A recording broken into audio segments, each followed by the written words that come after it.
Hi, welcome, greetings, everyone. This is a great moment because I am honored and delighted to be here to interview Dominique.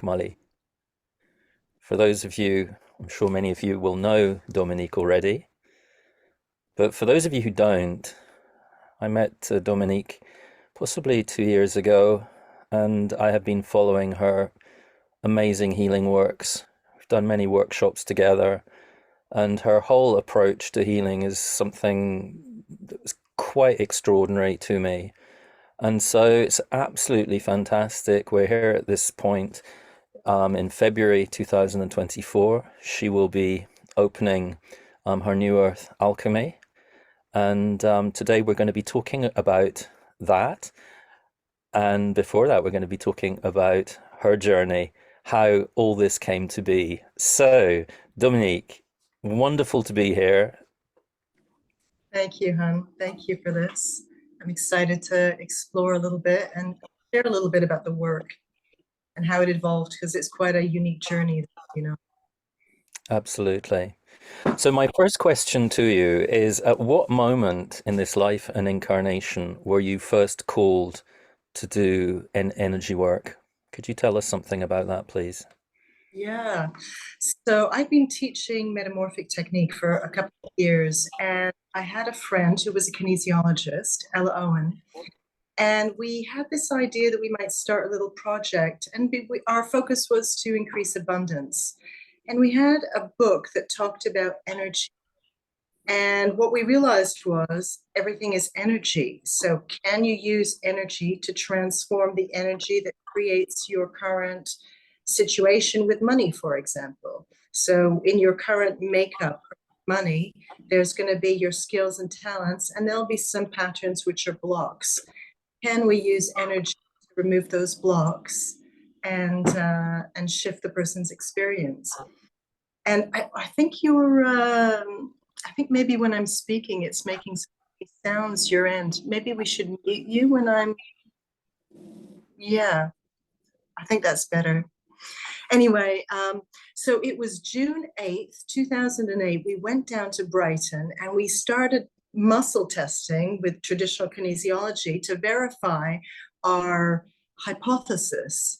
And then there was this huge fireworks display out the window on the pier, and for us it felt like a kind of a cosmic confirmation that we were onto something.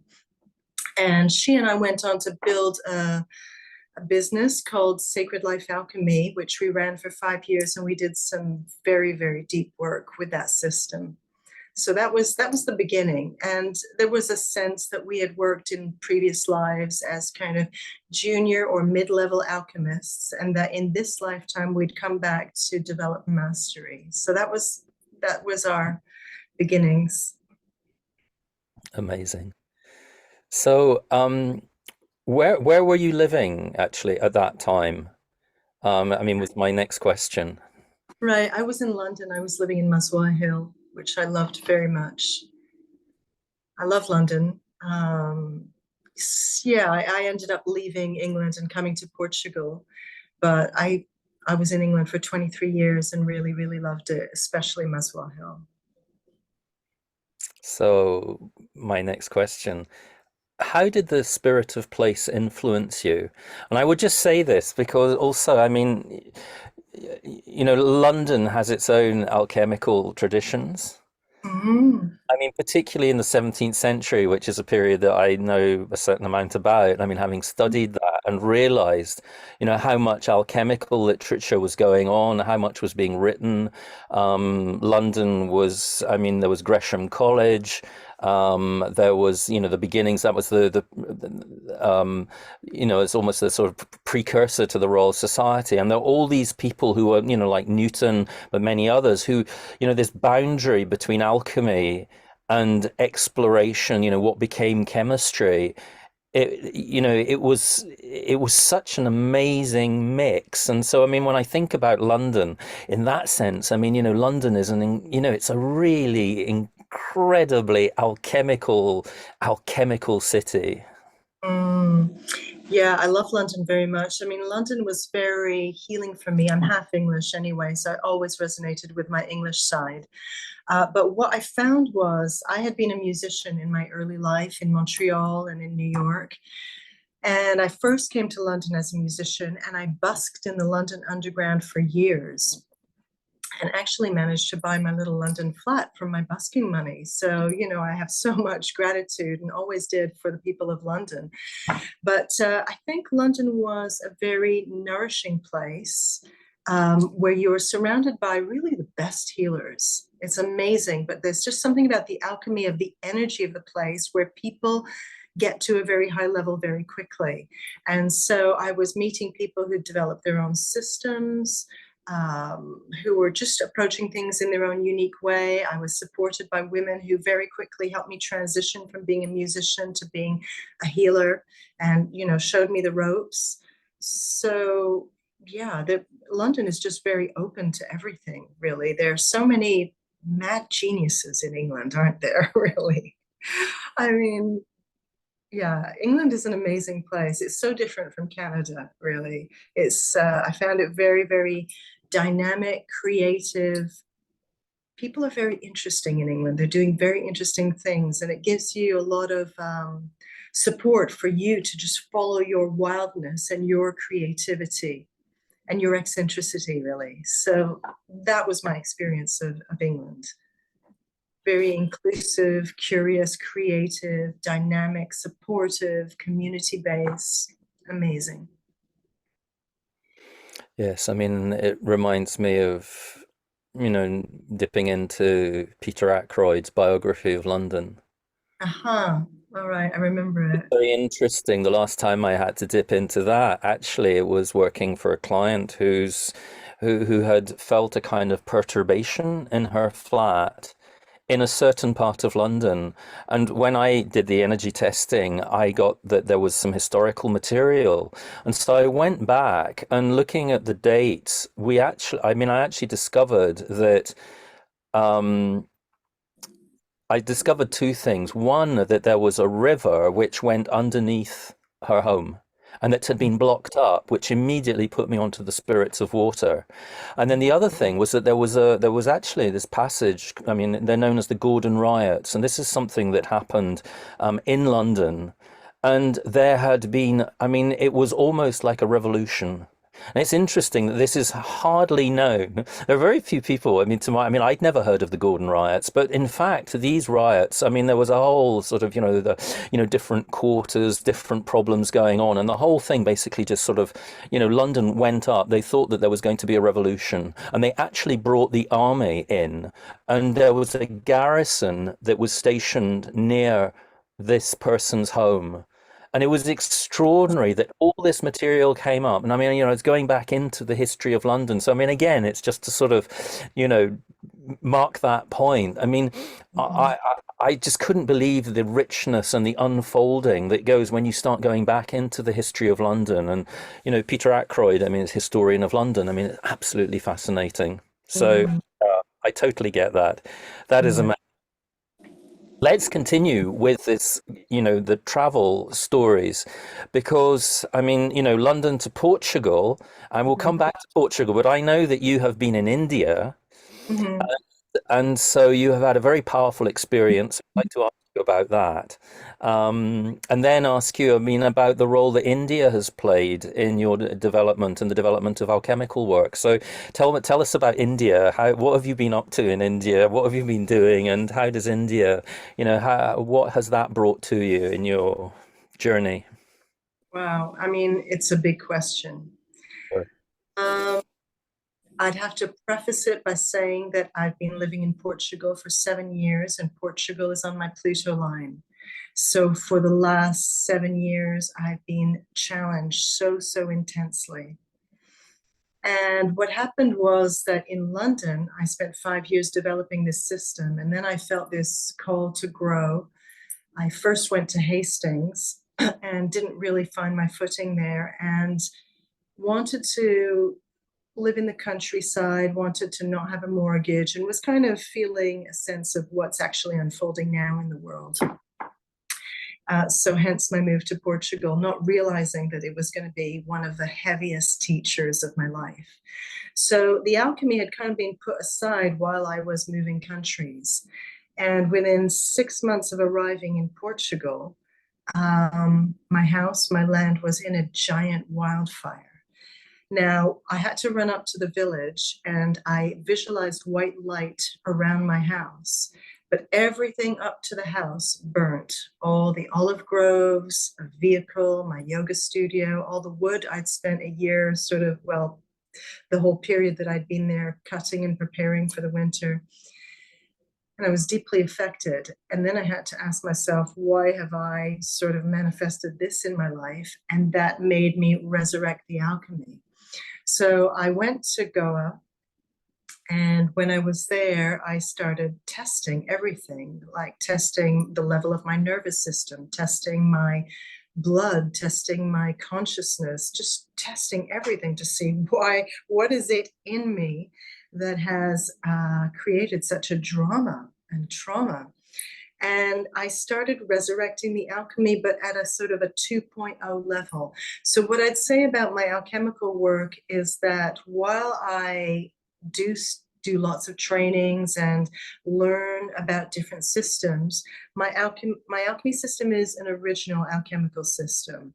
And so for India, what India's done is it left me space to create. So after the fire, I found myself actually going into a shop, and this man said to me, take a stone, take any of these sort of semi-precious stones, crystals. And I took this stone back, and for some reason, I felt this stone could be used to project my energy and to manifest things.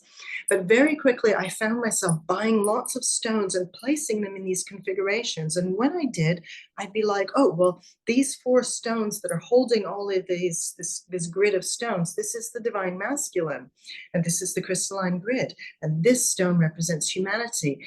And then very quickly, I started seeing a projection of a pyramid above the stones. So I would go into the pyramid, and the first thing I would see when I'd enter the pyramid was the Isis priestesses. And sometimes they would set me a task. Like one time they made me bathe for 3 days in milk. And I'm a vegan, so I had to go out and buy some milk and then have these milk baths. And then, well, just from there, there was a lot of information in this pyramid. It was like an alchemical library.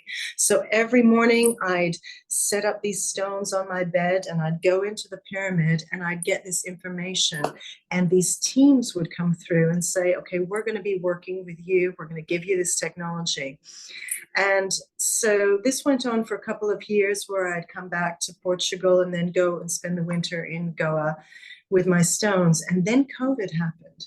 And when COVID happened, for some crazy reason, instead of bringing the stones back with me, I sent them back in parcels and they didn't come back. And then I was like, oh my God, my stones. And so then what happened one day was I realized you don't need the stones. And these symbols came through for me. And I realized I could work with these symbols, which held the energy of the stones. And I ended up making this alchemical board that I work with now. And so the system has just continued to evolve and evolve and evolve. And this winter, over my latest trip to India, what happened was it was a culmination of 7 years of huge challenge, which related to my Jewish ancestry. So my mother was British, not Jewish. My father was from a Jewish family that went through the Holocaust, and prior to that were Russian Jews that were kicked out of the village. And there were 5 brothers that walked across Europe, made it to Paris, and some even went on to Argentina. And what's interesting is that in my own personal journey, the things that challenged me the most are Jewish patterns, but I wasn't raised with any identity or knowledge about being Jewish. I wasn't raised with anything. I was just left to be myself. But within my own sort of soul's journey, it's all this Jewish stuff. So having money confiscated by authorities, being surrounded by neighbors. This property is quite interesting because there's a train down the bottom of the garden. So I flashed to like Auschwitz where the trains would bring the Jews. There's somebody who's built an illegal camp next door, and he's got these German shepherds that he keeps in cages 24 hours a day, and they bark. And because they're in a cage, the sound is amplified. So again, it feels like a kind of an Auschwitz kind of story. Anyway, I got to India and I was doing a cleanse, Ayurvedic cleanse. And one day I just was at the end of my tether with this stuff. And I was saying to my spirit teams and to creation, I can't take any more of this. I can't, this 7 years of processing this Jewish stuff. It's not me. I'm usually very joyful and expansive, but these 7 years have been so heavy. And then I basically understood what planetary service work is. So I understood the difference between your purpose. So for me, my purpose is to teach alchemy and to share my wisdom, which has come about through my own desire to have to address these huge challenges. So it all, through these last 7 years of challenge, my alchemical skills were the one thing that really made massive quantum leaps. But planetary service work is when, on behalf of either the whole of humanity or, let's say, a certain group, you choose to take on their challenges and to work through it. And then that work gets placed on the crystalline grid where it goes to serve the liberation of humanity. So for me, I always found it really interesting that, not really having much experience of Jewish culture or consciousness or identity as a Jew, I had all these experiences which were particularly Jewish. And also that it's happening right now when all of this is happening with Gaza. And so just really wanting to heal that within myself and to heal it for humanity. So it was a very deep experience in India. India always holds me. India's a bit of a mother for me. I've been there about 25 times and always quite long journeys. And I find in India such beauty, such wisdom, such intelligence, such depth in the people, and mostly such heart. You go to India and you have these beautiful heart-led interactions where people look you in the eye and you feel their humanity and they see your humanity, even though you're just there as a tourist, really.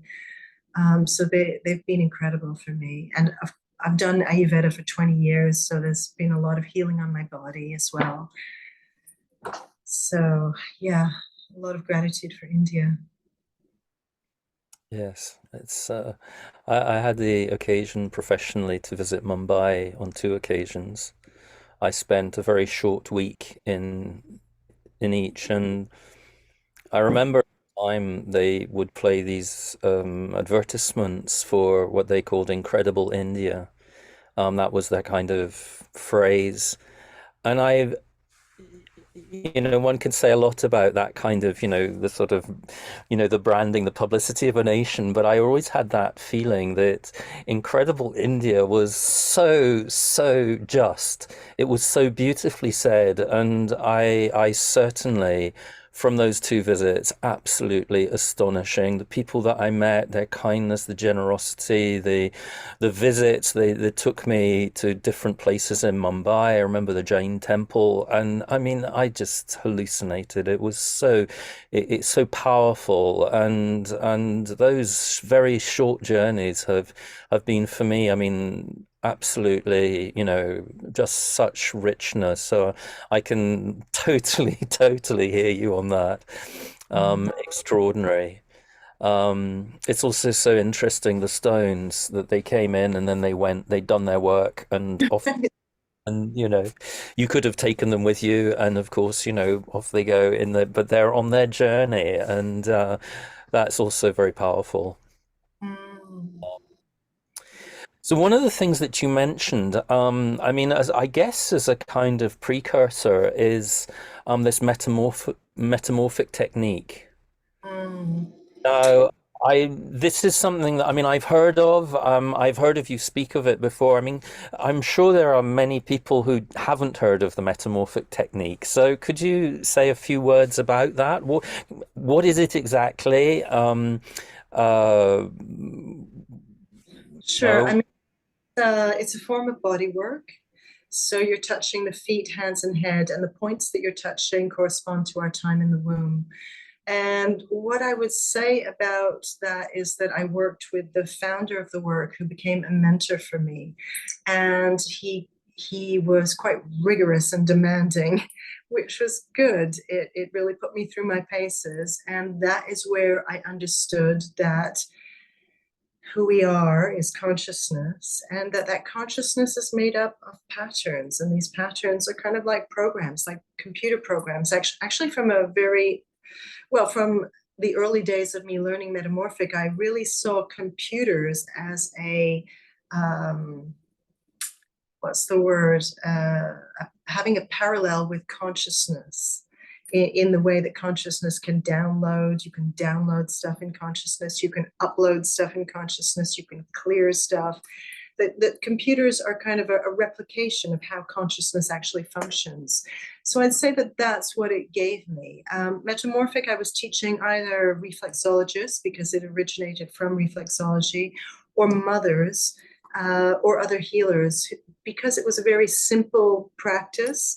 And what it did was it evoked the power of life within the person, which would evolve them according to not the ego and the mind's desires and intentions, but according to sort of the deeper truth within the person. So it was good, but it was just kind of a stepping stone in developing my own alchemical approach, I think, which is really what interests me more at this point, and which I'm excited to start sharing with people and teaching. Absolutely. Yeah. So, I mean, we now begin to see that that has, to some extent, been a kind of precursor to the new Earth Alchemy. So, big question. I mean, can you tell us now what is the new Earth Alchemy? How would you introduce that to people who don't yet know? How would you present that? Yeah. Well, I mean, first of all, I would say that alchemy is using your consciousness to transform life, which is consciousness, right? To work consciously on what is creating different aspects of your life. And that a lot of people are unconscious alchemists. Like, for example, you can go to a place, you could go to two different yoga classes where they're using exactly the same sequence, and one is going to be an exercise class, and the other one is going to be a healing experience. And what is the difference in that is the consciousness of the person and the intentionality behind the space that they're creating for us. So alchemy is not something, even though my alchemy is a bit like precision surgery, you don't have to use alchemy in that way. So another example, this morning I was thinking about how when we go to a hospital, the energy in the hospital is full of trauma, isn't it? It's full of stress, it's full of fear, it's full of anxiety, it can be full of loss. And so imagine the surgeon. I mean, see, what's not happening in hospitals is no one's clearing the space. So that's why when you go in a hospital, you can feel so drained and so heavy after you leave there. And that's why sometimes the surgeons will make mistakes, because they go into this soup of energy that is really heavy. And here they're trying to think clearly, but actually it can be very draining on a human being to go into that heavy energy. So somebody who was consciously using alchemy, not necessarily as a healer or as an alchemist, but just as a person who's living their life, might go, well, first of all, I want to clear all the spaces that I'm in. So the room that I'm in, I want to clear the surgical space and just really remove all those heavy toxic energies of trauma and sadness. And then I want to alchemize the space so that it's really full of healing energy and full of sparkles and full of divine guidance. And then I want to alchemize my body so that my body is prepared to, let's say if I'm losing my appendix, I want my body to be really at peace with losing my appendix. And really, I want to thank my appendix for its service to the greater whole.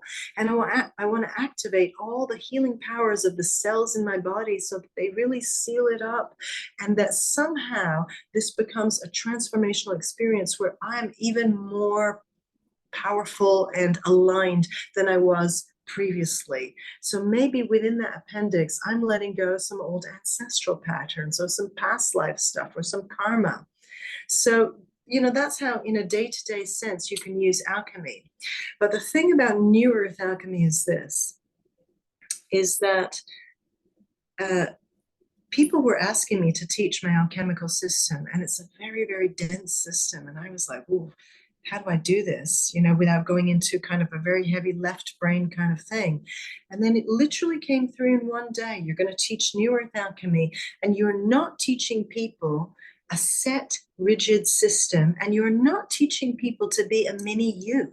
You are teaching people to find their own way alchemically, to understand how energy works, but also to activate their own magic. Because in the new earth, it's not the old model of education, it's about really valuing everybody's magic, their skills, their intelligence, their insight, their knowledge, and just, opening up a space and sharing what you have to share.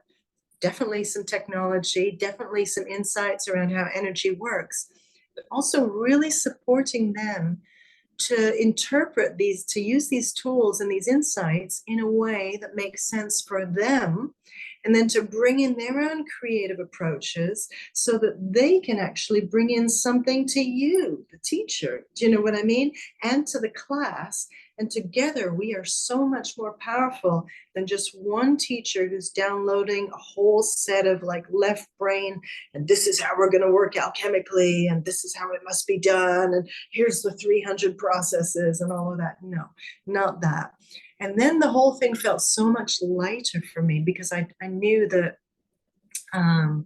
this was going to be a co-creative experience where everybody's going to access their magic. So of course, I'm going to do a lot of activations to connect them to their teams, and to activate their magic, and to teach them how to test, and to teach them how to understand the dynamics of energy.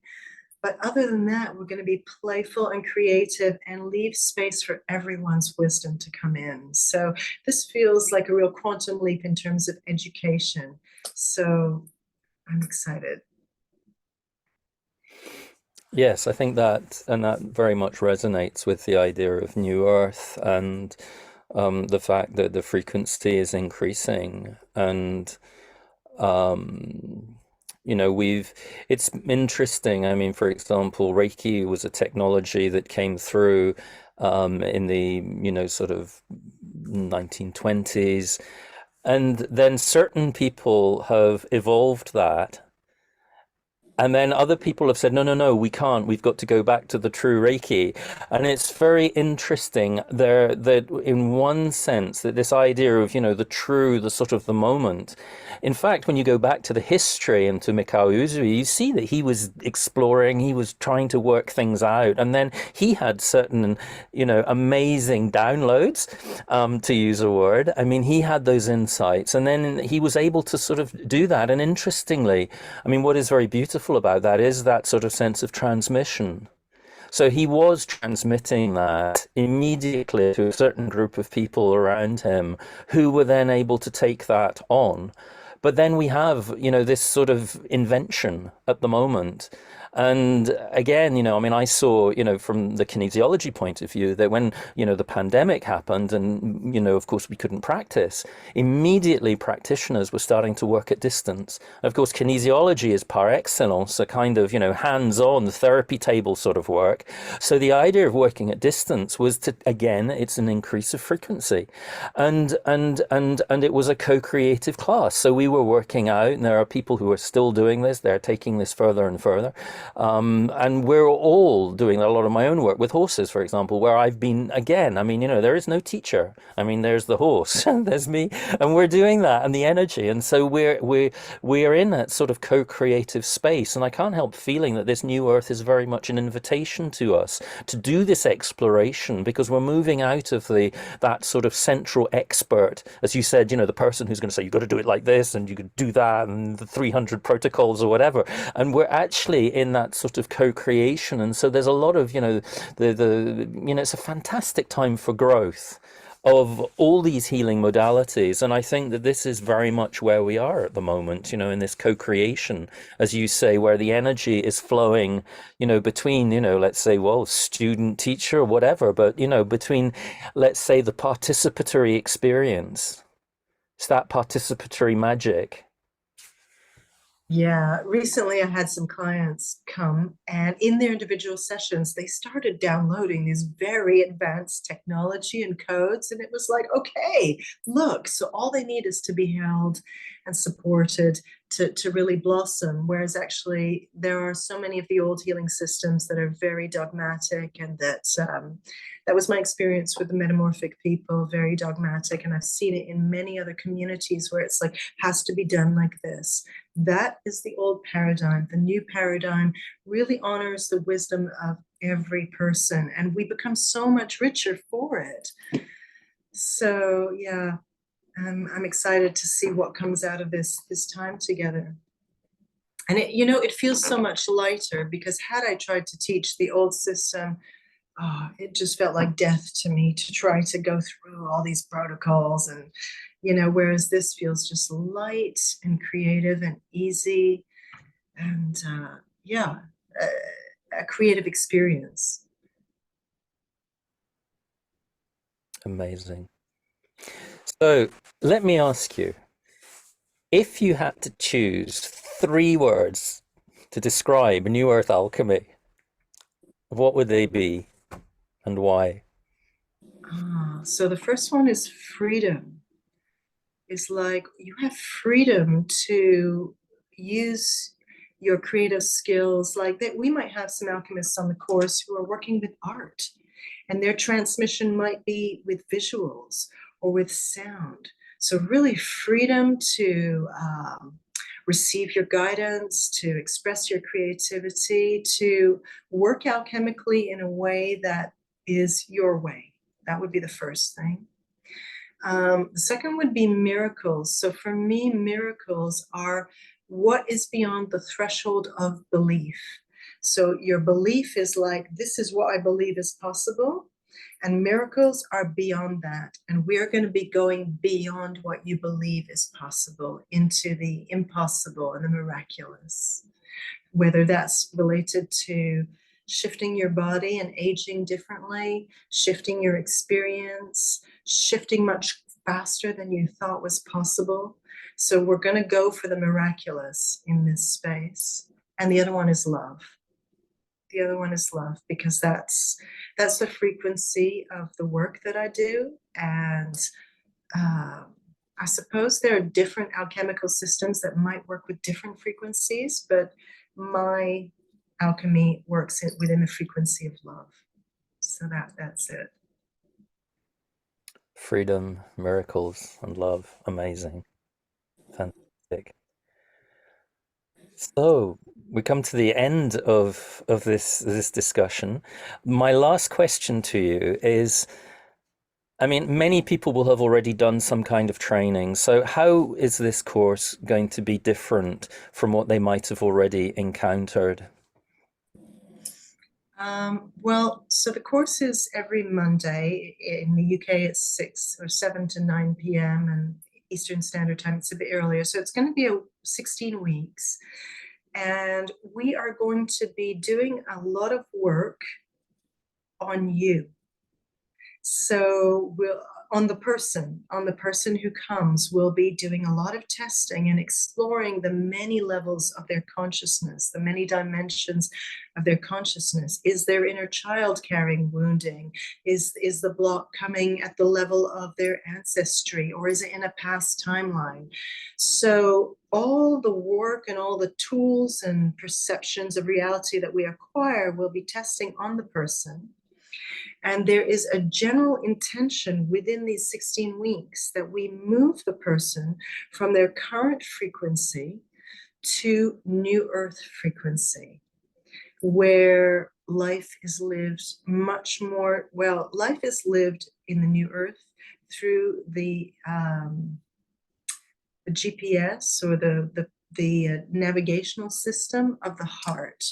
So wherever we as people are still locked into the mind, and it might be at 50%, it might be at 90% or 10%, we're going to do these big sort of shifting of their consciousness to shift them to this new earth consciousness, where the heart is the guide, and the heart is the inspiration, and the heart is the frequency that we put out into the world, basically.